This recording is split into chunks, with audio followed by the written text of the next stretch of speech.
ॐ सदाशिवसमारम्भां शङ्कराचार्यमध्यमाम् अस्मदाचार्यपर्यन्तां वन्दे गुरुपरम्पराम्। ॐ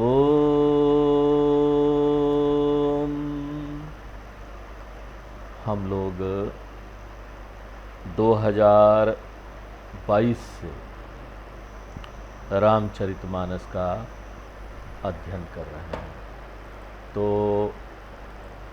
कब से अध्ययन शुरू किया, कितना पूरा किया, वो सब बीच बीच में ना एक बार देख लेना चाहिए।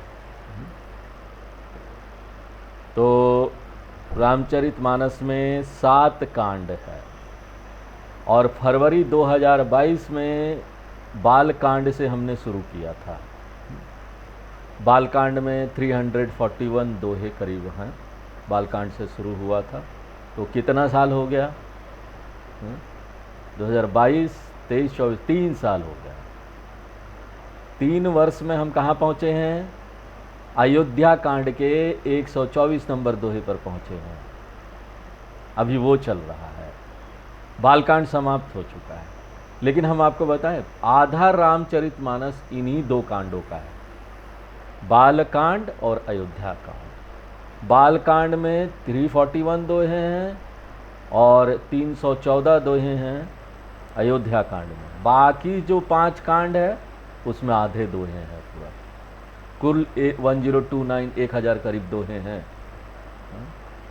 तो अभी और हम लोगों को 3 साल लगने वाला है इसको पूरा होने में।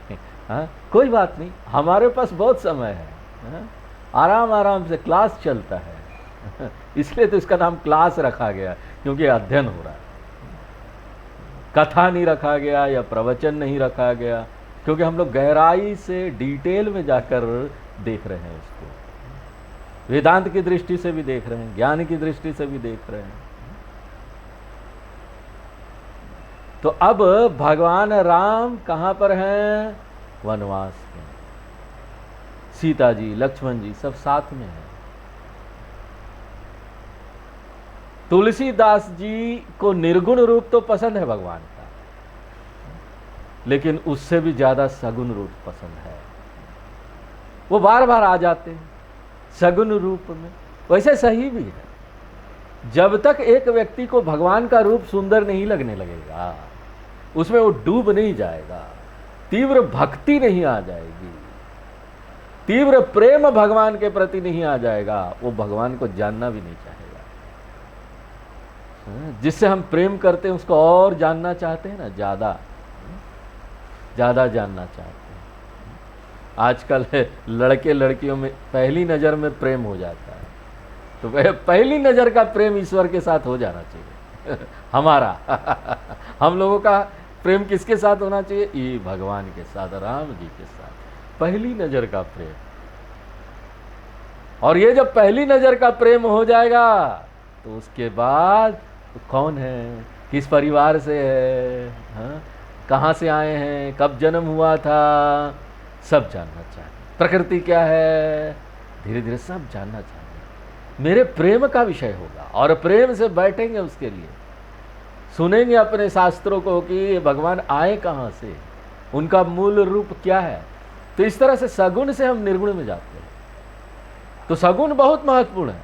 जिस दिन सगुण की साधना हो गई ना जबरदस्त, उस दिन निर्गुण ना अहम ब्रह्मास्मि समझने में देर नहीं लगेगी, तो तुरंत समझ में आ जाएगा। एक लाइन का काम है ब्रह्म सत्यम जगद मिथ्या जीवो ब्रह्मेव नापरा। तुलसीदास जी बोलते, वाह वाह वाह, भगवान तुलसीदास जी अपनी लेखनी से हमारे हृदय में स्थापित कर देते हैं सगुण रूप। कितने सुंदर लग रहे थे भगवान, ऐसे मानो कामदेव हो। बहुरी कहूं छवि जसी मन बसई। वन में जाते हुए भगवान राम, लक्ष्मण और सीता जी हमें तो ऐसे लग रहे हैं मानो कामदेव और वसंत के बीच में रति शोभायमान है। माना जाता है कि वसंत कामदेव का सेवक है। जहां काम और रति होंगे वहां पर वसंत छा जाता है। पति पत्नी जहां आ जाए वहां वसंत छा जाएगा। उपमा बहुरी कहु जिय जोशी। तुलसीदास जी कहते हैं मैं अपने हृदय में खोज कर और एक उपमा कहता हूं। वन के मार्ग में जाते हुए भगवान राम, सीता जी और लक्ष्मण जी इस प्रकार शोभामायन हो रहे हैं जैसे आकाश मार्ग में चंद्रमा, रोहिणी तारा और बुध का तारा क्रम क्रम से जाते हुए शोभामायन हो रहे हैं। आकाश में नक्षत्र चंद्रमा है, उसके पीछे रोहिणी नक्षत्र है सीता जी, और उसके पीछे बुध नक्षत्र है लक्ष्मण जी। चलता रहता है। माना जाता है कि बुध नक्षत्र चंद्रमा का ही टुकड़ा है और रोहिणी चंद्रमा की पत्नी है। सब उसी तरीके से चल रहा है। इसी प्रकार से हमारे भगवान राम, तुलसीदास जी कहाँ कहाँ से एस्ट्रोनॉमिकल एग्जाम्पल खोज कर निकालते हैं। ये एस्ट्रोनॉमी हो गई। You have to understand astronomy. Astronomy को समझे बिना आप ये उदाहरण कहाँ से दे पाएंगे। बैठे बैठे सालों वर्षों तक बैठे रहे वो अयोध्या में। उनका जगह है, आप अभी भी जाएंगे तो देखेंगे जहाँ पर तुलसीदास जी ने बैठ के रामचरितमानस लिखा था। एक पेड़ के नीचे बैठ के सालों साल, खाने का ठिकाना पीने का कुछ नहीं, लिखते रहे बस, भगवान की भक्ति में मगन। इतना जो सोचेगा उसको तो एस्ट्रोनॉमी पता ही चल जाएगा। प्रभु पद रेख बीच बीच सीता। सीता जी भगवान राम के चरण चिन्हों से बचा बचा कर पैर रखती हुई, इस बात से डरती हुई चल रही है। देखा भगवान के साथ कितना मर्यादा है। कहीं भगवान का जो चरण चिन्ह है ना उसमें भी पांव नहीं पड़ना चाहिए। हम लोग भी रखते हैं ना भगवान का पाद, मंदिरों में कितना प्रेम से रखते हैं, अनादर नहीं होना चाहिए उसका। तो यहाँ पर तो भगवान चले जा रहे थे, उनके पांव का निशान बने जा रहा था, और लक्ष्मण जी और सीता जी उसको बचा बचा कर साइड से निकल रहे थे कि कहीं हमारे भगवान के चरण चिन्हों पर पांव ना पड़ जाए। तो भगवान राम, लक्ष्मण और सीता जी की सुंदर प्रीति वचन अगोचर है। वचनों के अंदर नहीं है। There is no word to describe all this thing. Tulsidas ji जैसे महाकवि को भी ये शब्द कम पड़ गए थे।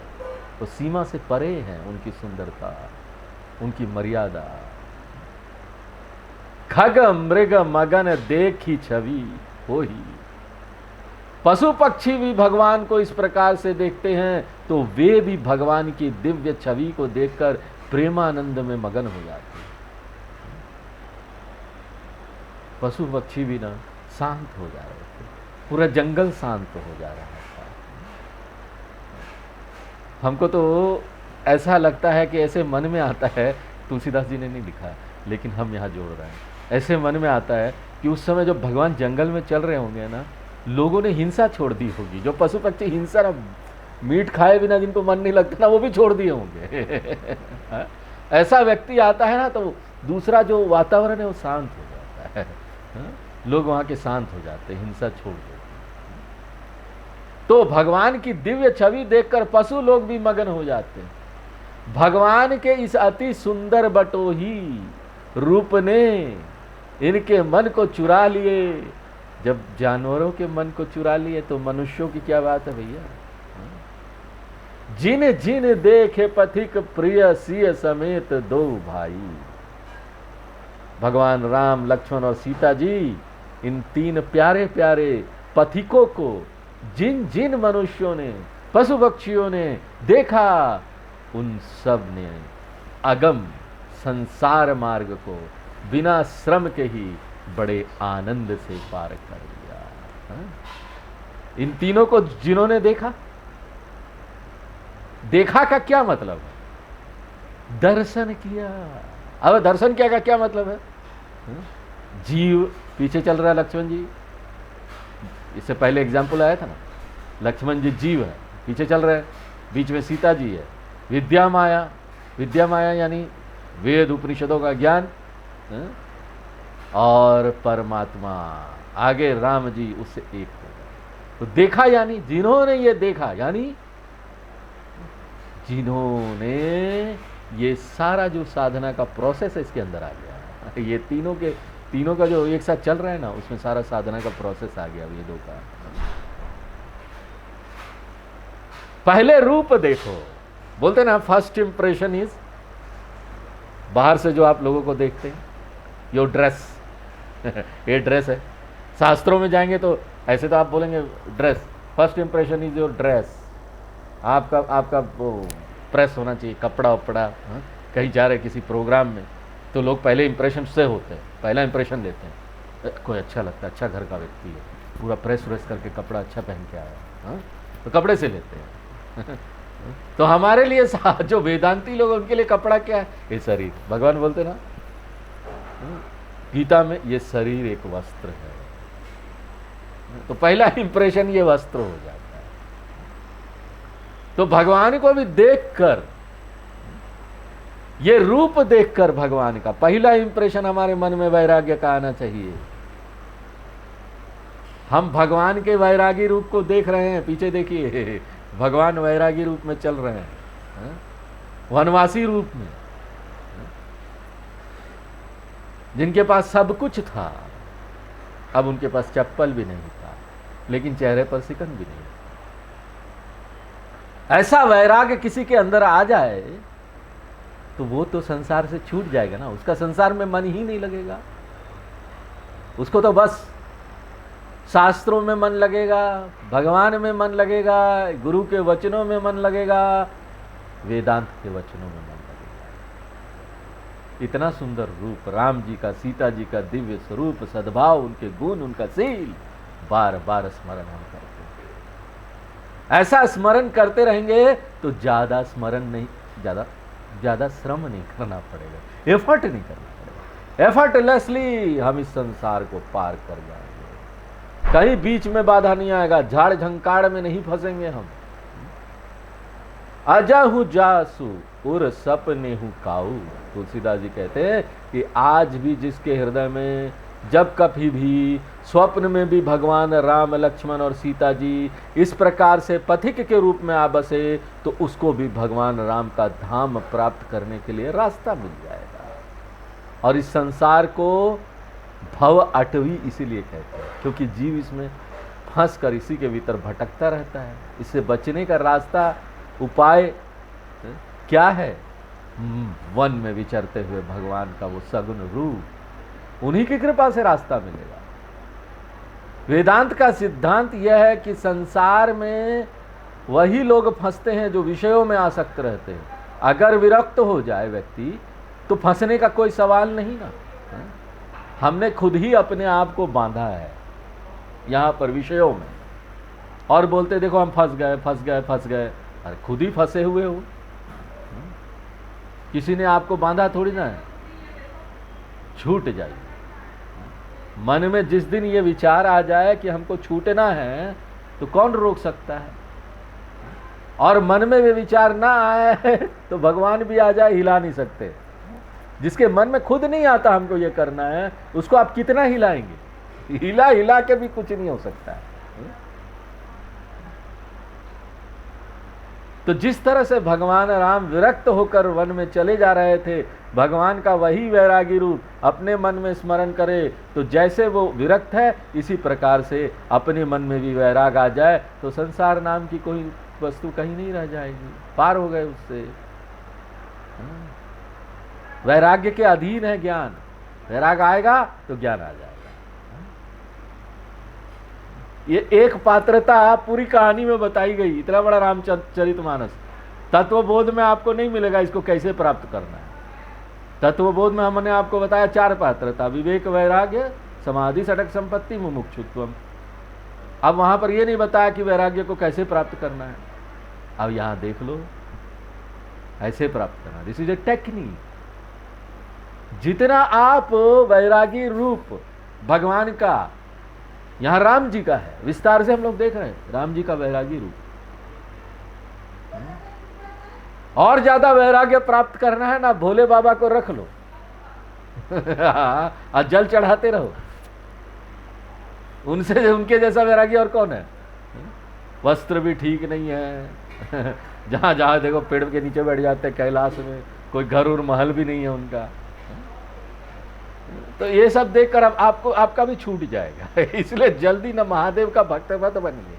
अगर संसार में विवाह हुआ करना है और बहुत चीजें प्राप्त करना है तो महादेव का भक्त ना बनना।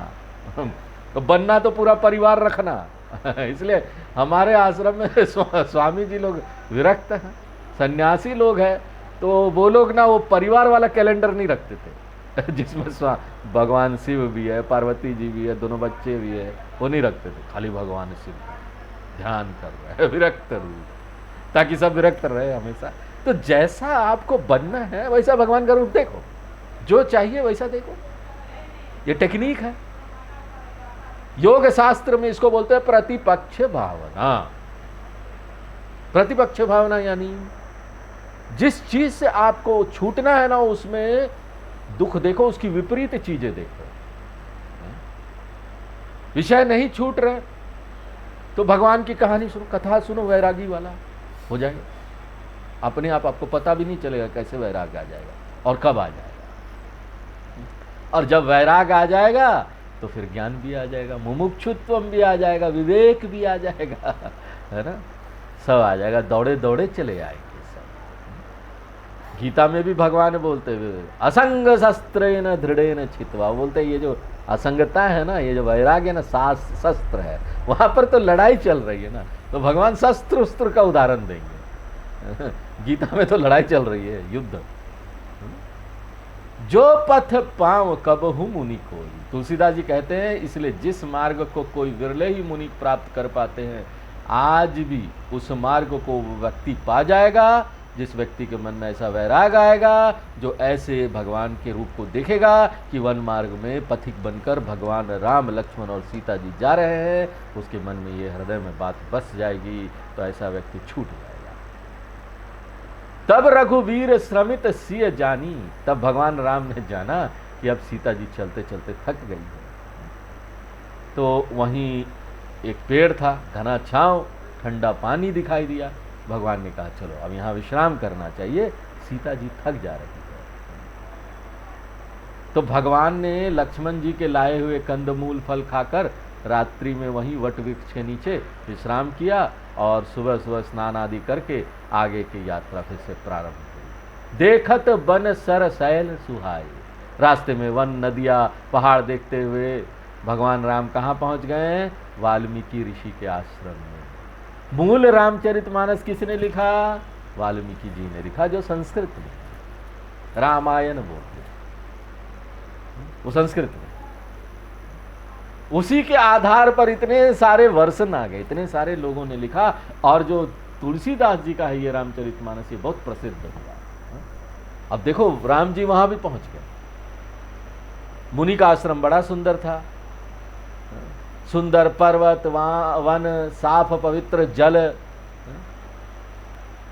पेड़ पौधे, पहाड़ सब वहां पर थे। इतना सुंदर पवित्र वातावरण था। सरनी सरोज बिटप बन फूले, वहां पर तालाब थे जिसमें कमल खिले थे और वन के वृक्ष पुष्पित थे। और ऐसा ही नहीं, उन पुष्पों पर भौरे और मधुमक्खियां मकरंद रस प्राप्त करके मस्त होकर मधुर गुंजार कर रहे थे। पशु पक्षी, पक्षियों की ध्वनि आ रही थी, चैं चैं कोलाहल कर रहे थे।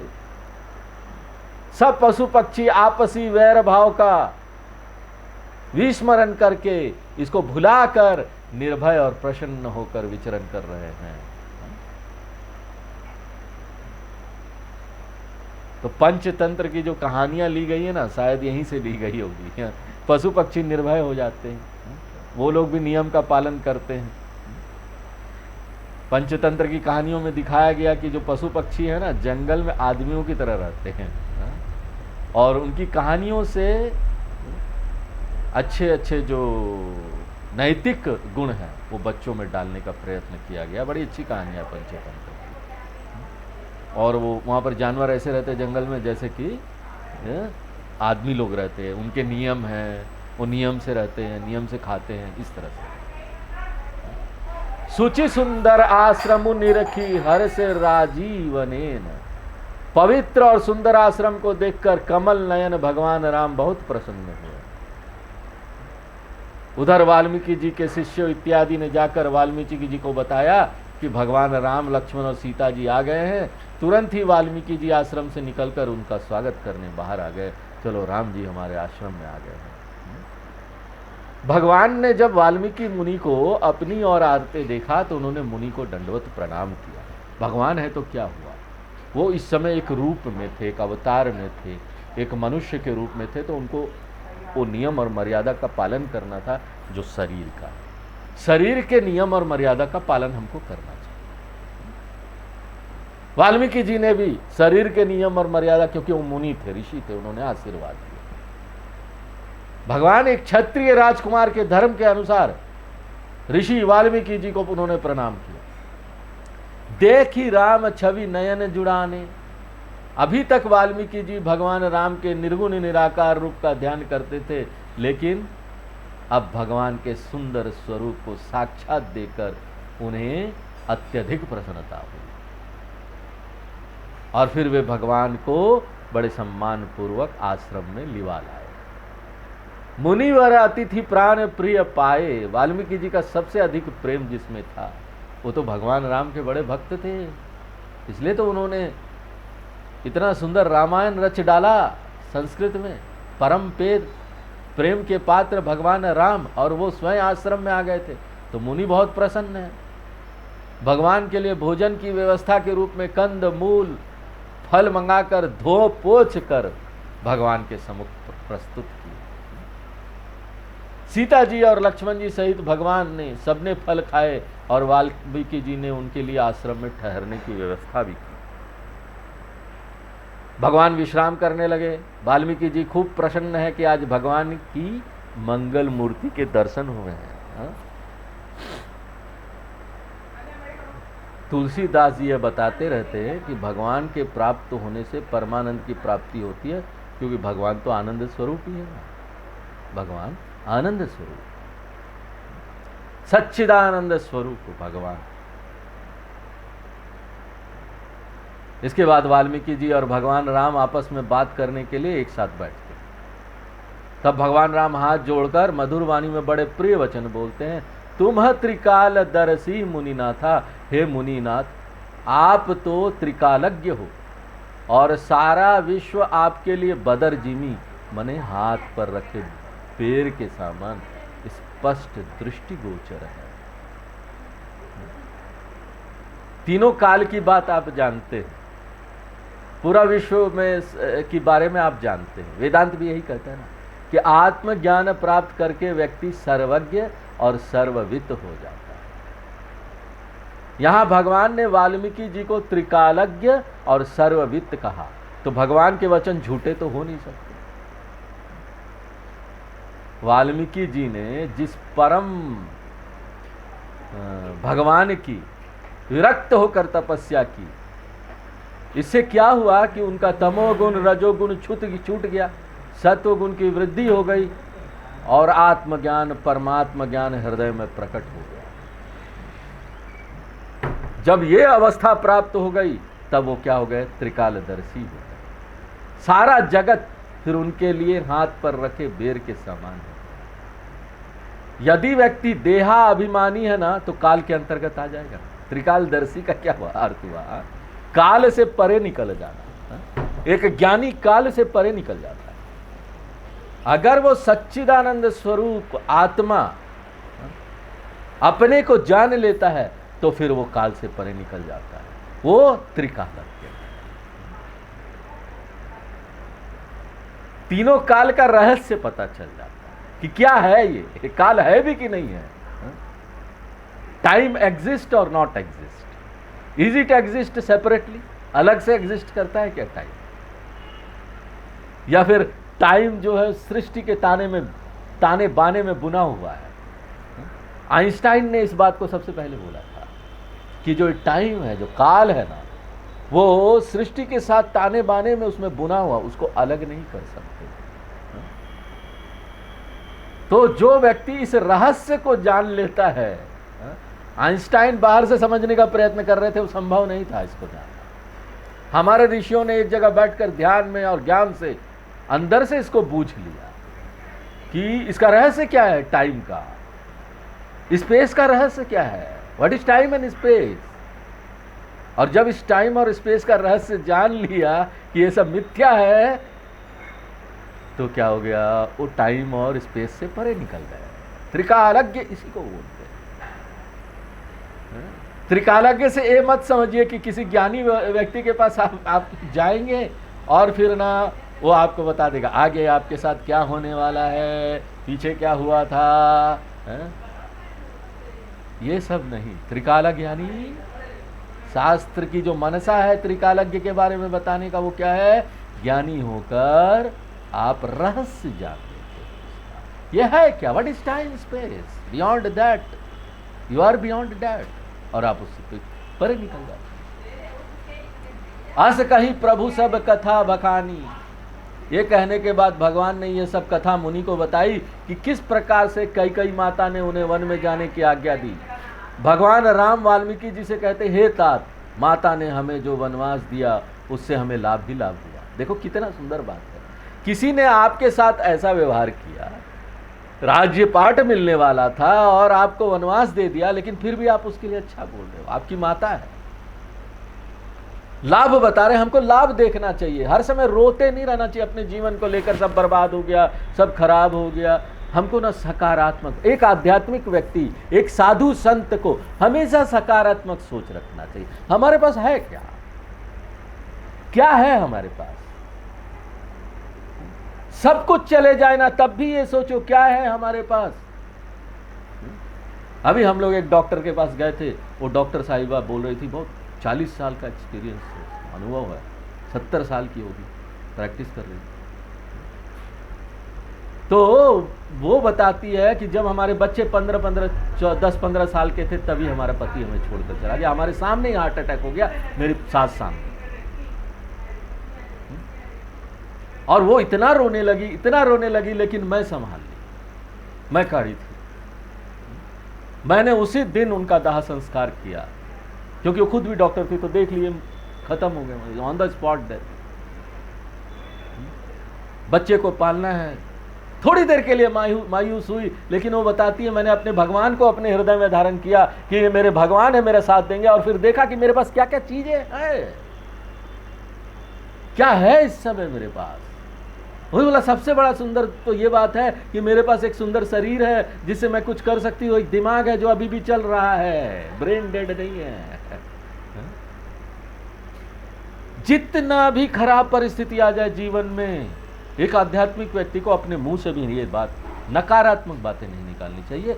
हमेशा भगवान ने आपको कुछ न कुछ दिया है, और जब भी भगवान को ऐसी परिस्थिति लेकर आते हैं, आप इस बात को याद रखिए कि भगवान ने वो अगर परिस्थिति दी है तो आपके अच्छाई के लिए दी है, आपके भलाई के लिए दी है, वो आपका भलाई चाहते हैं, आप नहीं देख पा रहे हैं उसको। भगवान तो समष्टि देख रहे हैं ना, उनको सब पता है, ईश्वर को आगा पीछा सब कुछ देख रहे हैं, आप किसमें आपकी भलाई है वो देख रहे हैं। तो ऐसे समय में हमको भगवान का साथ देना चाहिए ना। हाँ, भगवान ने ये हमारे लिए अच्छा किया, इसमें क्या अच्छा है, मेरे पास क्या उपलब्ध है, उसको पकड़ के मैं आगे बढ़ूं, वो मेरा एसेट है। ये राम जी ये जी कर दिखा रहे हैं हमको। उन्होंने ये नहीं बोला हमारे माँ ने निकाल दिया, हमारा महल छूट गया, देखो कैसे लोग हैं, अपने बच्चे को बाहर निकाल दिया, नहीं, उन्होंने तो बोला इससे तो हमको लाभ प्राप्त हो गया।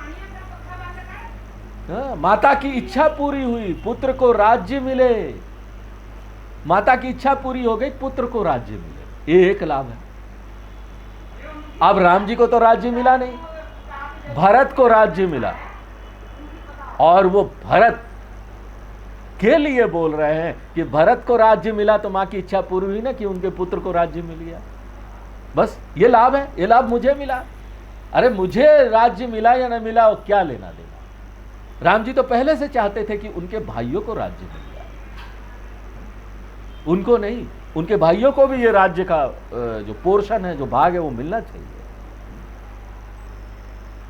तो इससे ये मिल गया, ये बात पूरी हो गई, ये कामना पूरी हो गई उनकी। तो ये भौतिक कामना थी, राज्य मिले, क्या है, भौतिक कामना, भौतिक कामना पूरी हो गई। भरत जैसे प्रिय भाई को राज्य मिलने से राम जी की कामना पूरी हो गई। भगवान राम की इच्छा यही थी। इस प्रकार काम की प्राप्ति हो गई, कामना की प्राप्ति हो गई। और भगवान कहते, हे मुनि, वनवास के कारण ही मुझे आपके दर्शन हुए, आप जैसे ऋषियों के दर्शन हुए, तो आध्यात्मिक लाभ की भी प्राप्ति हो गई। क्या देगा, क्या से देख रहे हो, किस तरह सकारात्मक सोच रख के देख रहे हैं। संतों के दर्शन हुए, मोक्ष, ये तो मोक्ष प्राप्त करने के समान है। आप जैसे साधु संतों का दर्शन होना, तो यानी जो हमको धर्म अर्थ काम मोक्ष रूपी फल प्राप्त हुए, ये हमारे बड़े पुण्यों का फल है, यह हमको प्राप्त हो गया। और देखो वाल्मीकि जी कौन थे पता है? पहले रत्नाकर डाकू थे, वो डकैत थे, किंतु एकदम से उनकी बुद्धि में परिवर्तन आ गया और उन्होंने वो सब कृत्य छोड़ दिया और तत्पर होकर आध्यात्मिक साधना में लग गए। तो ना यहाँ देखो, सब लोगों में आपको अच्छाई देखनी चाहिए, कौन खराब है कौन अच्छा है ना, किसकी बुद्धि कब पलट जाए पता नहीं, कौन भगवान की तरफ मुड़ जाए।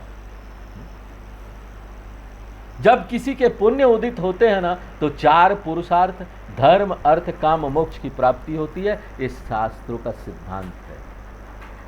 लेकिन भगवान ने यह सिद्धांत अपने जीवन में प्रैक्टिकली अप्लाई करके दिखा दिया।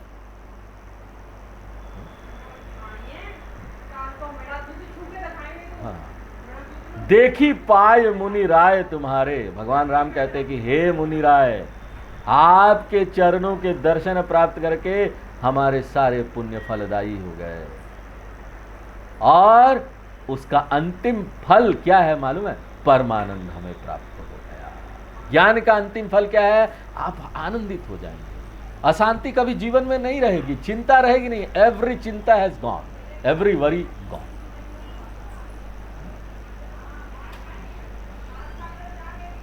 तो अब आपकी यहां आज्ञा हो और आपको कोई कष्ट, मुनियों को कोई कष्ट न हो, तो स्थान बताइए, वहां जाकर हम रहे। भगवान अब क्षत्रियों के लिए नीति वचन बोल देते कि मुनि तापस जिन ते दुख लही। जिन राजाओं के कारण से मुनि और तपस्वी दुख पाते हैं, वे राजा लोग बिना अग्नि के ही जलकर भस्म हो जाते हैं, माने ना उनका विनाश हो जाता है। तो आज हम लोग यहीं पर विराम देते हैं, आगे ओम पूर्णमदः पूर्णमिदं पूर्णात् पूर्णमुदच्यते पूर्णस्य पूर्णमादाय पूर्णमेवावशिष्यते। ओम शांति।